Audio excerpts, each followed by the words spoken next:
نحمده ونصلي على رسوله الكريم أما بعد أعوذ بالله من الشيطان الرجيم بسم الله الرحمن الرحيم لقد كان لكم في رسول الله أسوة حسنة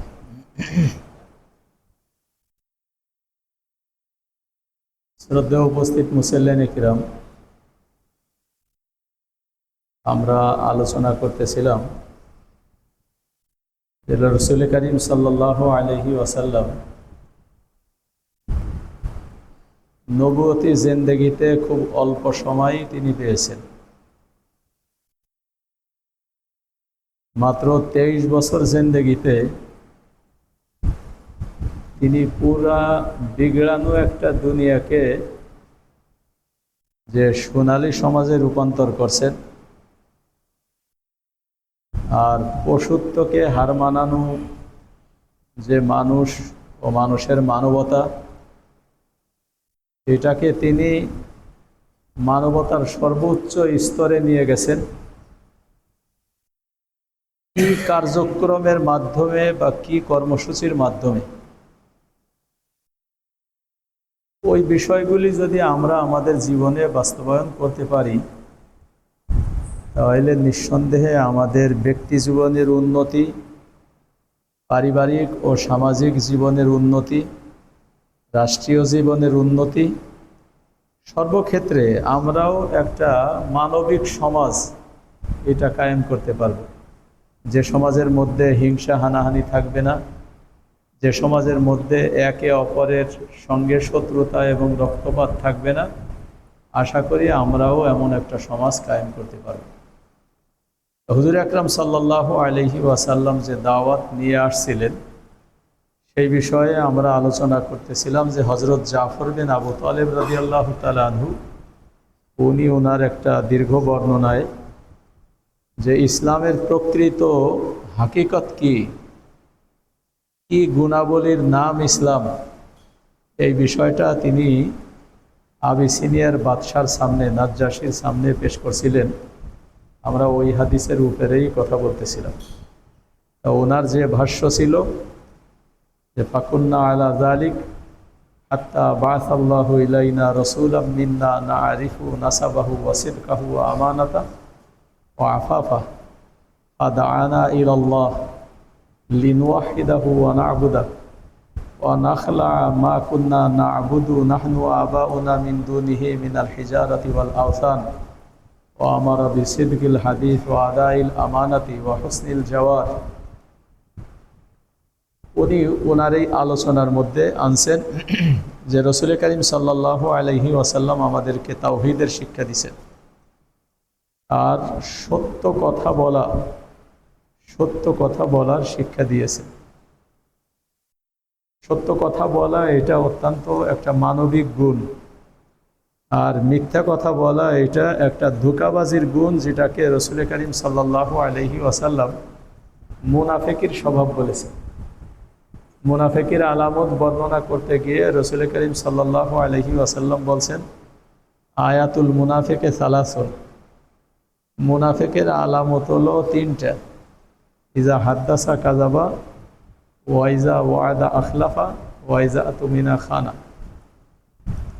যে মুনাফিকের আলামত হলো কথা বললে মিথ্যা বলে, আর ওয়াদা করলে ভঙ্গ করে, আর আমানত রাখা হলে সে আমানতের খেয়ানত করে।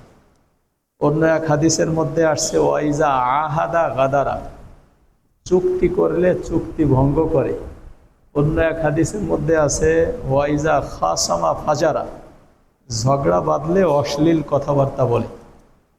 এই মোট 3 হাদিস মিলে 5টা আলামতের কথা মুনাফিকদের আসছে। এক হাদিসে 3টা, আর এক হাদিসে একটা বেশি, আর এক হাদিসে আর একটা বেশি। তাহলে মোট মুনাফিকের আলামত পাওয়া গেল কয়টা? 5টা।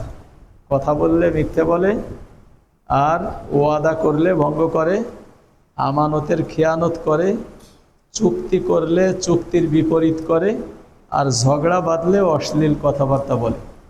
এইগুলি হলো মুনাফিকের আলামত। এর একেবারে প্রথম আলামতটাই হলো কথা বললে মিথ্যে বলে, এটা মুনাফিকের আলামত।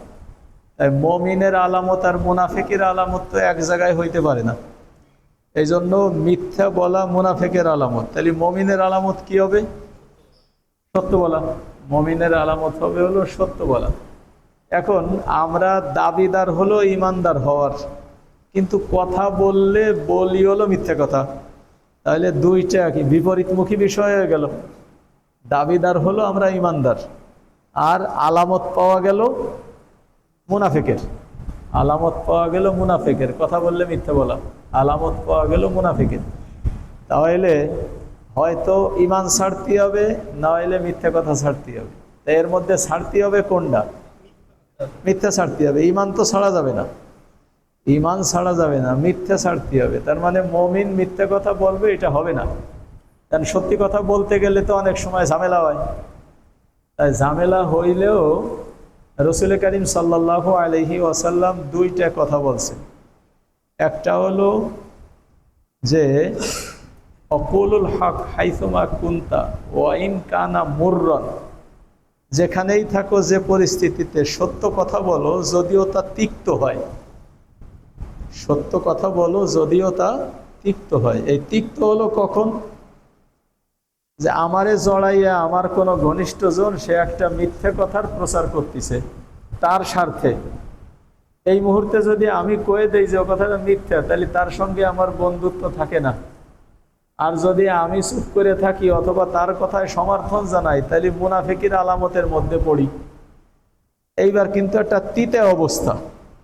আমি কি বন্ধুর বন্ধুত্বের পরোয়া না করে সত্য কথা বলে দেব, নাকি মিথ্যা চলতেছে চলুক আমার বন্ধুত্ব ঠিক রাখবো?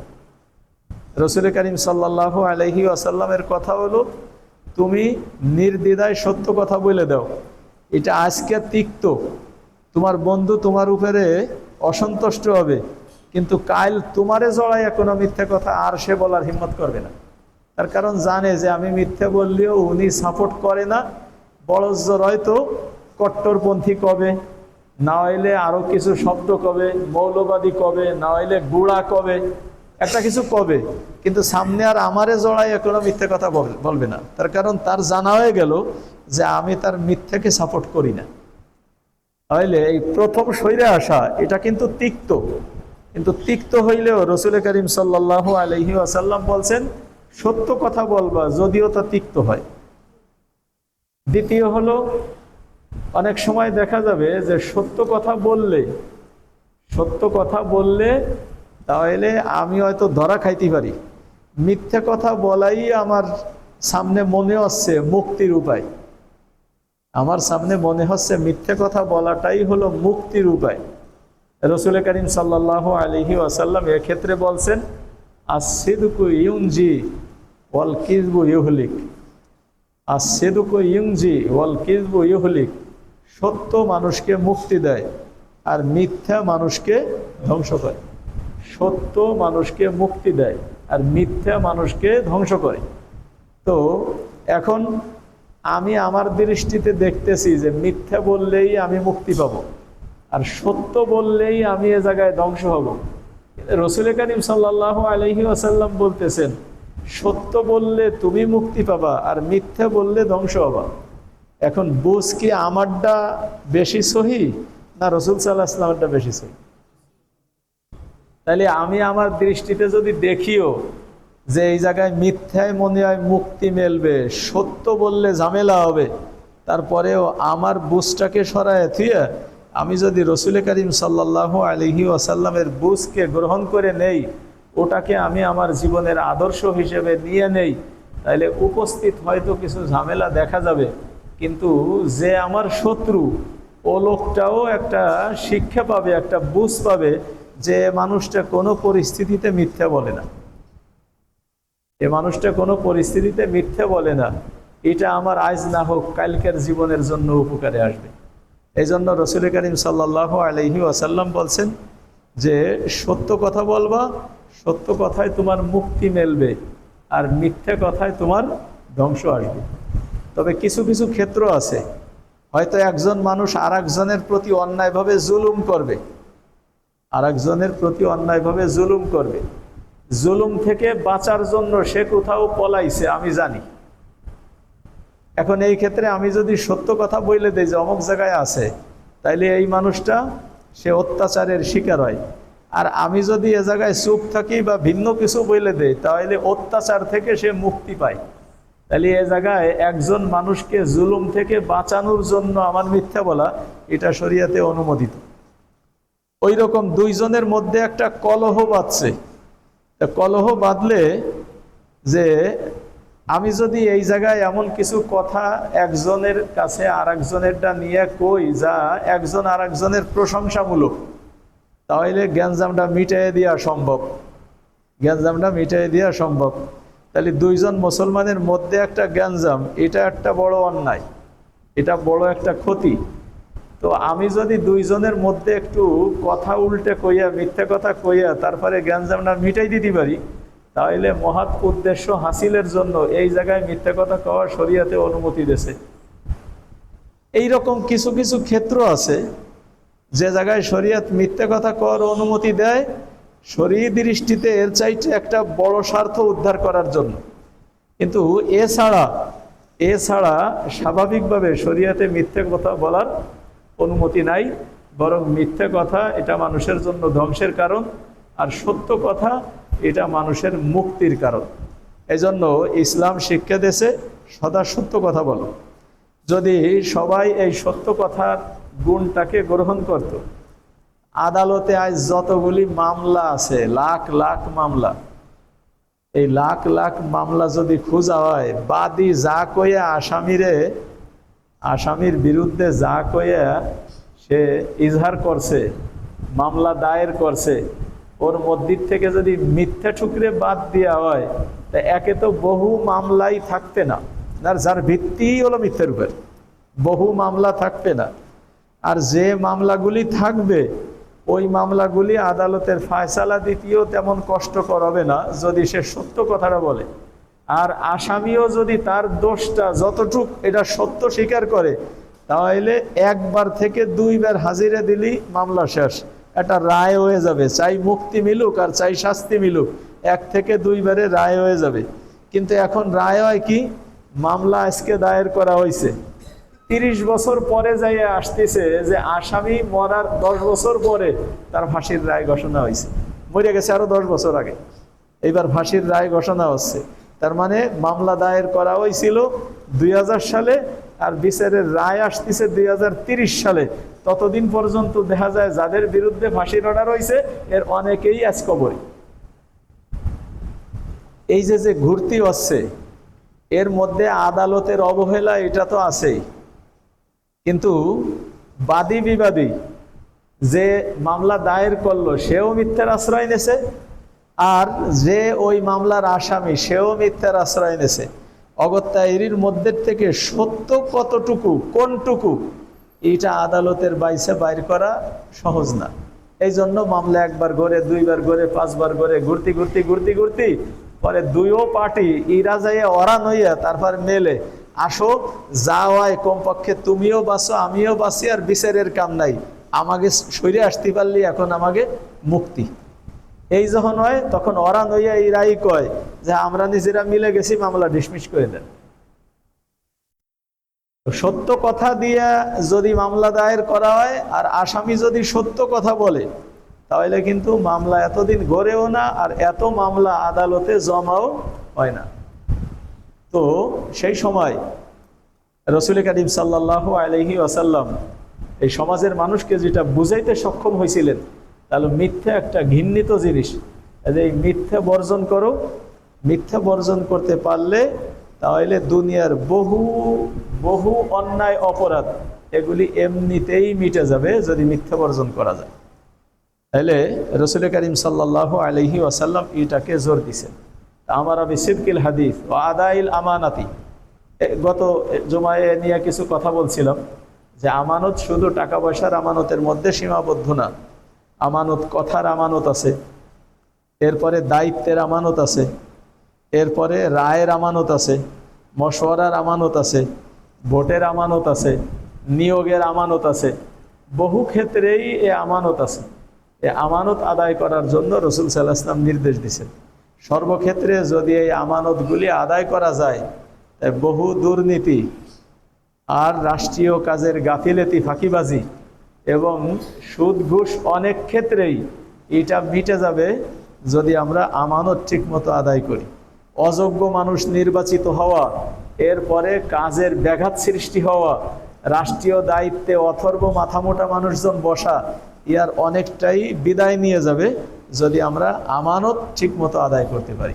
হুজুর আকরাম সাল্লাল্লাহু আলাইহি ওয়াসাল্লাম এই মূল বিষয়টাকে কায়েম করার জন্য সাহাবায়ে কিরামকে নির্দেশ দিয়েছেন, ওয়া আদাইল আমানাতি, আমানত যথাযোগ্যভাবে আদায় করবা, অসিলাতির রেহমি, আর আত্মীয়তার সম্পর্ক বজায় রাখা, এটা একটা মহৎ গুণ। আত্মীয়তার সম্পর্ক বজায় রাখা এটা একটা মহৎ গুণ। হাদিসের মধ্যে আসছে, মানসাররাহু আইয়ুনসা লাহু ফি আসারিহি ওয়া ইউবসাতা লাহু ফি রিজকিহি ফালিয়াসিল রহিমা। যদি কোনো ব্যক্তি চায় দুনিয়াতে তার পদচিহ্ন দীর্ঘদিন যাবৎ থাকুক, তার মানে মানুষটা অনেক দিন বাইসে থাকুক, মরার পরেও যেন তার সুনাম সুখ্যাতি সমাজে থাকে, যদি কেউ তা চায়, আর আইয়ুবসাতা লাহু ফি রিজকিহি, আল্লাহ তাআলা তার রিজিকের প্রশস্ততা দান করেন, এটা যদি কেউ চায়, তাহলে সে যেন তার আত্মীয়তার সম্পর্ক বজায় রাখে। তাহলে আত্মীয়তার সম্পর্ক বজায় রাখার মধ্যে দুইটা গুণের কথা, লাভের কথা, এটা হাদিসের মধ্যে আসছে, এবং যেটা বলতেছি বুখারী শরীফের হাদিস, মানসাররাহু আইয়ুনসা লাহু ফি আসারিহি ওয়া ইউবসাতা লাহু ফি রিজকিহি ফালিয়াসিল রহিমা। যে ব্যক্তি চায় যে দুনিয়াতে তার পদচিহ্ন দীর্ঘদিন বাকি থাক এবং তার রেজেকের প্রশস্ততা এটা বৃদ্ধি পাক, সে যেন আত্মীয়তার সম্পর্ক বজায় রাখে। আজ আমরা ধনী হওয়ার সিঁড়ি হিসেবে গ্রহণ করছি, ধনী হওয়ার সিঁড়ি হিসেবে গ্রহণ করছি আত্মীয় স্বজনের খবর না রাখা। তার মানে আত্মীয় স্বজনের খবর রাখলে আত্মীয়দের মধ্যে কেউ গরিব আছে, কেউ সমস্যাগ্রস্ত আছে, কেউ অসুস্থ আছে, কেউ বিপদগ্রস্ত আছে, তো এদেরকে কিছু দিতে হয়, ওদেরকে কিছু দিতে হয়, ভাই বোন যারা আছে ঈদের সময় একটু তাদের কাপড় চোপড় দিতে হয়, ইত্যাদি ইত্যাদি করতে গেলি হিসাব করে দেখি বছরে অতিরিক্ত 50,000 টাকা আমার চলে যায়। যদি এই টাকাগুলি আমি সেভ করতে পারি, তাহলে কয় বছর পরে একটা বড় কাজ করা যাবে। এটা হলো আমাদের হিসাব। আর আল্লাহ তাআলার হিসাব হলো, তুমি তোমার আত্মীয় স্বজনকে দাও, আত্মীয় স্বজনের সঙ্গে সুসম্পর্ক বজায় রাখো, দিতে না পারলেও কমপক্ষে তুমি তাদের খোঁজ খবর রাখো, বিপদ আপদে তুমি আগায় যাও, অসুস্থ হইলে দেখতে যাও, মাঝে মধ্যে কুশল বিনিময় করো। এই সমস্ত কাজের দ্বারাও আত্মীয় স্বজনের সঙ্গে সম্পর্ক বজায় রাখে। যার মোটে তেমন কিছু দেওয়ার মতো নাই, সেও তো ইচ্ছা করলে আত্মীয় স্বজনের খোঁজ খবরটা নিতে পারে, ভাই কেমন আছেন, কি অবস্থা, পরিবারের কি অবস্থা, অসুস্থ হইলে একটু দেখতে যাওয়া, এসব কাজগুলি যার টাকা পয়সা নাই সেও করতে পারে। আর যদি আল্লাহ তাআলা তাকে অর্থ সম্পদ দান করেন, তাহলে এই সমস্ত সিচুয়েশনে তাকে কিছু সহযোগিতাও সে করতে পারে।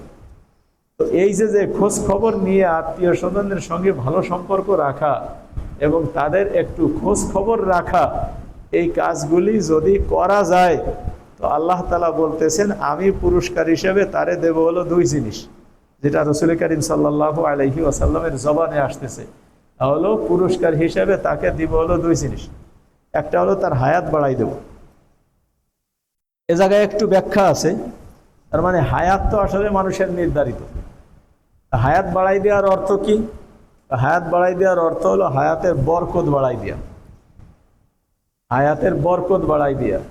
দুনিয়াতে বহু মানুষ এমন গেছেন যে দুনিয়াতে তারা বাইসে রয়েছে অল্প দিন, বাইসে রয়েছে অল্প দিন, কিন্তু এই অল্প দিনেই দুনিয়ায় এমন কিছু কারনামা রেখে গেছে যে যুগ যুগ ধরে, শতাব্দী সহস্রাব্দী ধরে মানুষ তার অবদানের কথা স্বীকার করে, মানুষ তার অবদানের কথা স্বীকার করে। খোদ রাসূল করিম সাল্লাল্লাহু আলাইহি ওয়াসাল্লামের হায়াতি যদি দেখি, তো 63 বছর হায়াত পাইছেন। কিন্তু সারা দুনিয়ার মানুষ এক পাশে তাদের মেহনতকে এবং তার ফলাফলকে যদি রাখা হয়, আর হুজুর আকরাম সাল্লাল্লাহু আলাইহি ওয়াসাল্লামের এই 63 বছরের হায়াতের যে কারনামা, এটাকে যদি একদিকে রাখা হয়, তাহলে এটা নিঃসন্দেহে বলতে হবে যে রাসূল করিম সাল্লাল্লাহু আলাইহি ওয়াসাল্লাম তার এই ছোট হায়াতে তিনি যা করছেন, এটা 1000 বছর হায়াতেও বহু মানুষ তার ধারেও পৌঁছাইতে পারে। তাহলে আল্লাহ তাআলা যদি চান অল্প হায়াতে অনেক বরকত দিতে পারে। হযরত আবু বকর সিদ্দিক রাদিয়াল্লাহু তাআলা আনহু, হযরত উমর রাদিয়াল্লাহু তাআলা আনহু, হযরত আলী রাদিয়াল্লাহু তাআলা আনহু, এই কয়জনেরই বয়স সবই 63, সবই 63। রাসূল সাল্লাল্লাহু আলাইহি ওয়াসাল্লাম ইন্তেকাল করছেন 63 বছর বয়সে, হযরত আবু বকরের ইন্তেকালও 63 বছর বয়সে, হযরত উমরের ইন্তেকালও 63 বছরে, হযরত আলীর ইন্তেকালও 63 বছরে। কেবলমাত্র হযরত উসমান রাদিয়াল্লাহু তাআলা আনহু হায়াত পাইছেন 80 বছরের উপরে, আর বাকি এই সব কয়জনই 63 বছর। তো এই হায়াতের মধ্যে দুনিয়াতে অনেক কাজ করে গেছেন। ইমাম বুখারী রহমাতুল্লাহ আলাইহি, বুখারী শরীফের যিনি লেখক, সারা দুনিয়ায় কোন মুসলমান তার নাম না জানে, কোন মুসলমান তার নাম না জানে এবং তাকে তার এই পরিচয়ে না চেনে, 62 বছর হায়াত পাইছে, মানে আরো 1 বছর কম।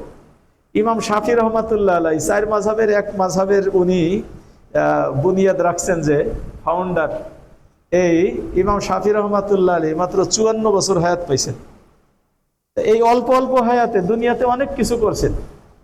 একজন বড় ফকিহ ও মুহাদ্দিস ইব্রাহিম নাখাই, বুখারী শরীফে গাদি গাদি জায়গায় তার নাম আসছে, অনেক জায়গায় তার নাম আসছে, মাত্র 46 বছর হায়াত পাইছেন। ইমাম নববী রহমাতুল্লাহ আলাইহি কিতাব পড়তে গেলেই জায়গায় জায়গায় পৃষ্ঠায় পৃষ্ঠায় ইমাম নববীর হাওলা আসে, তার উদ্ধৃতি আসে, মাত্র 48 বছর হায়াত পাইছেন। এইরকম বহু বহু বড় বড় উলামায়ে কিরাম দুনিয়াতে অল্প হায়াতে তারা অনেক কিছু করে গেছে। তাহলে একজন মানুষ 100 বছর হায়াত পাইছে, কেউ 150 বছর 200 বছর হায়াত পাইছে, কিন্তু ওই মানুষটা মরার পরে তাকে মানুষ স্মরণ করবে এমন কিছু দুনিয়াতে সে রেখে যায়নি। আর একজন মানুষ সে অল্প হায়াত পাইছে, কিন্তু দুনিয়াতে সে এমন কিছু রেখে গেছে যা যুগের পরে যুগ, শতাব্দী সহস্রাব্দী পর্যন্ত মানুষ সেটাকে সুনামের সাথে স্মরণ করে। তাহলে দুইজনের হায়াত যদি আমরা দেখি, তাহলে বেশি হায়াত যে পাইছে তার হায়াতের পরিমাণ তো বেশি, কিন্তু গুণগত মান যদি আমরা লক্ষ্য করি, হায়াতের বরকত যদি আমরা লক্ষ্য করি, তাহলে অল্প অল্প হায়াতেও মানুষ আল্লাহ তাআলা অনেককে অনেক বরকত দান করছে।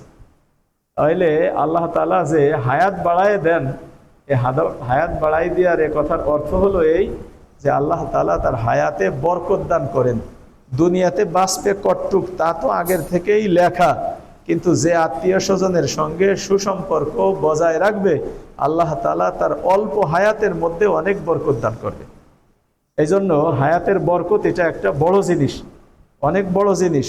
অল্প দিনে আল্লাহ তাআলা তাকে দিয়ে এমন সব কাজ নিবেন যে দুনিয়ার মানুষ তার থেকে উপকৃত, তার থেকে দেশ ও দশ উপকৃত, তার থেকে দিন ও ইসলাম উপকৃত।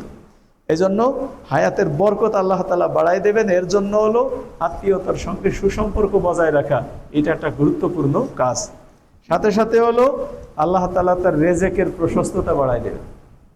যে ব্যক্তি আত্মীয় স্বজনকে দেয়, বিপদে আপদে মানুষকে সহযোগিতার হাত বাড়ায়, তো আল্লাহ তাআলা নিজে বলেন যে বান্দা আমার বান্দাদের বিপদে হাত বাড়ায় তার বিপদে তো আমি হাত বাড়াবো। বুখারী শরীফে এক হাদিস আসছে, এটাকে হাদিসে কুদসি বলা হয়। হাদিসে কুদসি মানে হলো যার ভাষা এবং বিবরণ সবই আল্লাহ তাআলার, শুধু কোরআনে আসে নেই। রাসূল সাল্লাল্লাহু আলাইহি ওয়াসাল্লাম বলছেন, কিন্তু তাও হুজুরের নিজের কথা না, আনিল্লাহি তাবারাকা ওয়া তাআলা, আল্লাহ তাআলার উদ্ধৃতি দিয়ে বলছেন। আল্লাহ তাআলা বলতেছেন, আনফিক ইয়াবনা আদম উনফিক আলাই, হে আদম সন্তান তোমরা খরচ করো, আমি তোমাদের উপরে খরচ করব।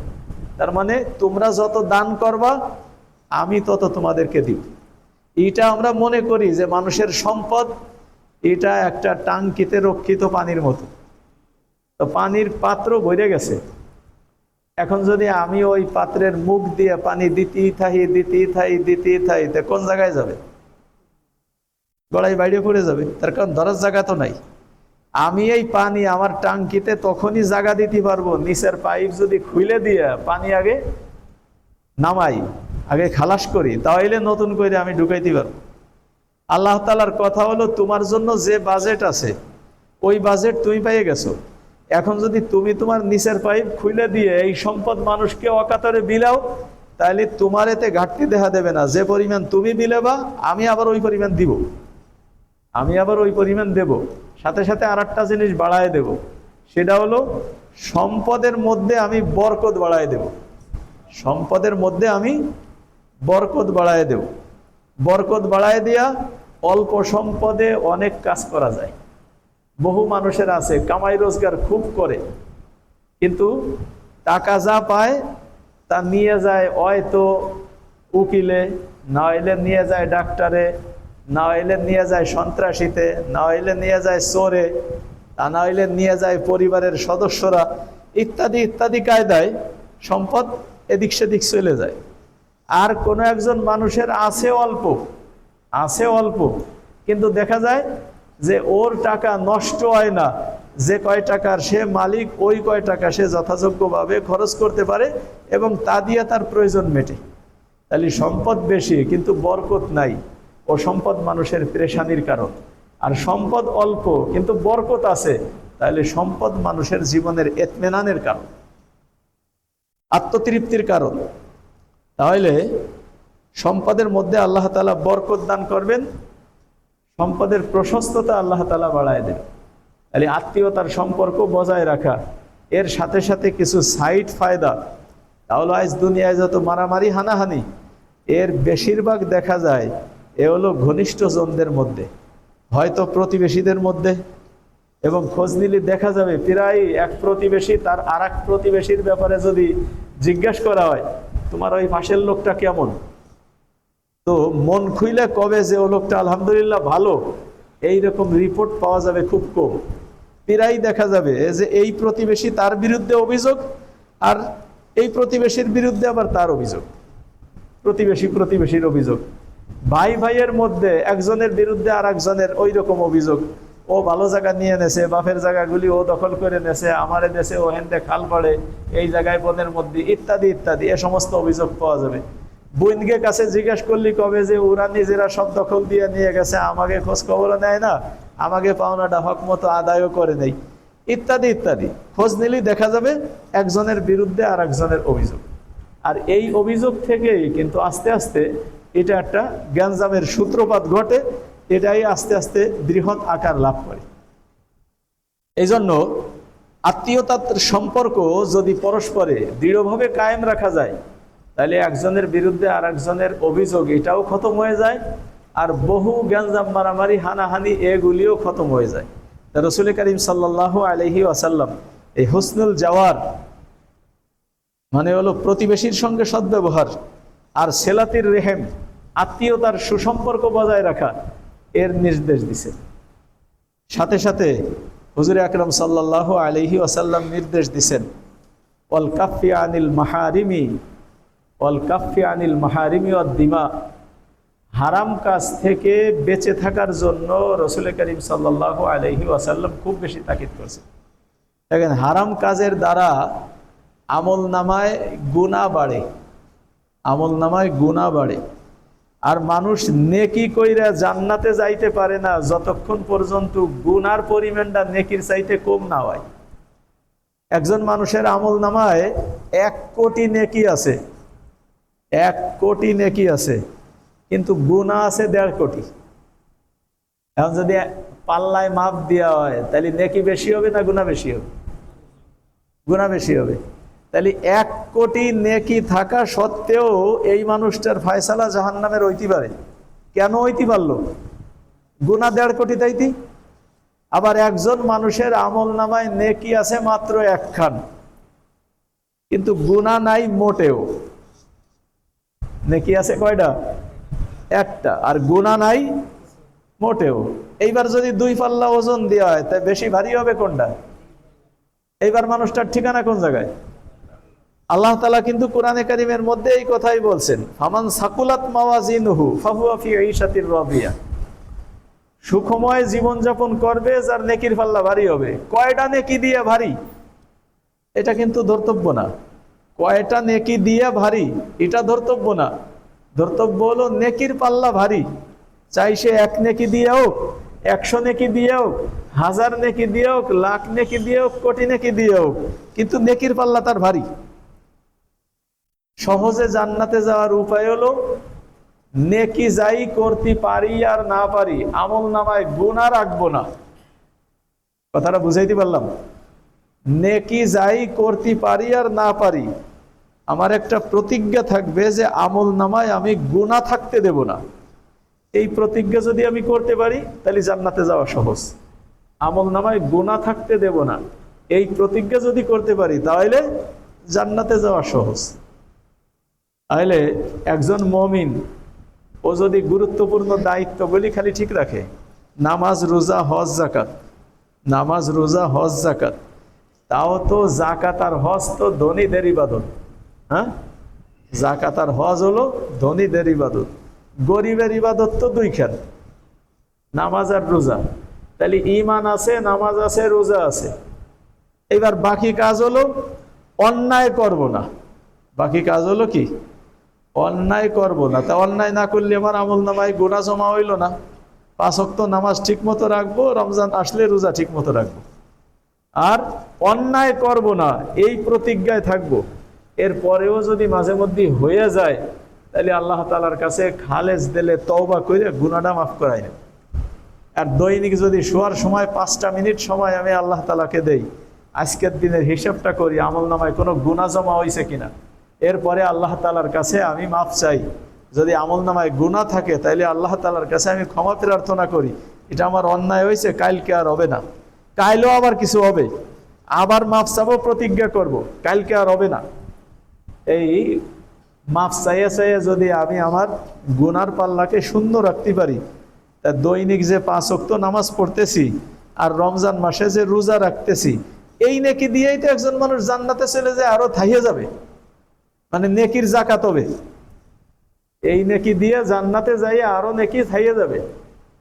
তার মানে ওই মানুষটা যদি শুধু এইটুক প্রতিজ্ঞা করে আমি অন্যায় করব না, গুনাহ করব না, তাহলে অন্যায় পথে 2 পয়সা কামাই করব না, কাউকে গালিগালাজ করব না, কারো হক নষ্ট করব না, কারো রক্তপাত ঘটাবো না, অন্যায়ভাবে কাউকে মারব না, ইত্যাদি ইত্যাদি যত অন্যায়ের পন্থাগুলি আছে, অন্যায় থেকে আমি বেঁচে থাকব, 5 ওয়াক্ত নামাজ ঠিক মতো পড়বো, রমজানের রোজা রাখবো, যদি সম্পদ থাকে তাহলে যাকাত দেব, হজ করব। তাহলে মূল প্রতিজ্ঞা হলো যে আমি অন্যায় করব না। এইটুক কাজ যদি আমি মজবুতির সাথে ধরে রাখতে পারি তাহলে জান্নাতে যাওয়া কিন্তু কঠিন কাজ না। বহু মানুষ এতে ভয় দেয়, জান্নাত দূরের কথা। না, দূরের কথা না, একেবারে কাছের কথা, একেবারে কাছের কথা। শুধু এতটুকু প্রতিজ্ঞা করেন 5 ওয়াক্ত নামাজ এটা ছাড়বো না, রমজানের রোজা ছাড়বো না, আর সম্পদ হইলে যাকাত আদায় করব, হজ করব। কঠিন কাজ? হ্যাঁ, আপনার কাছে কঠিন মনে হচ্ছে না জম্মের? পারবেন? তাহলে 5 ওয়াক্ত নামাজ ছাড়বো না, এর প্রতিজ্ঞা করা যায়? হ্যাঁ, আল্লাহ তাআলা সেই তৌফিক দান করুক। এইটার ভালো পন্থা হলো যে নামাজটা মসজিদে জামাতের সাথে পড়ব। এই প্রতিজ্ঞা যদি রাখা যায়, তাই কোনো সময় যদি জামাত ছোটেও তো নামাজ ছুটবে না। আর যদি আমি এই প্রতিজ্ঞা করি যে আমি নামাজটা পড়বো, মসজিদে যাও আমি ধরলাম না, তাহলে মাঝে মধ্যে নামাজ ছুটে যাবে।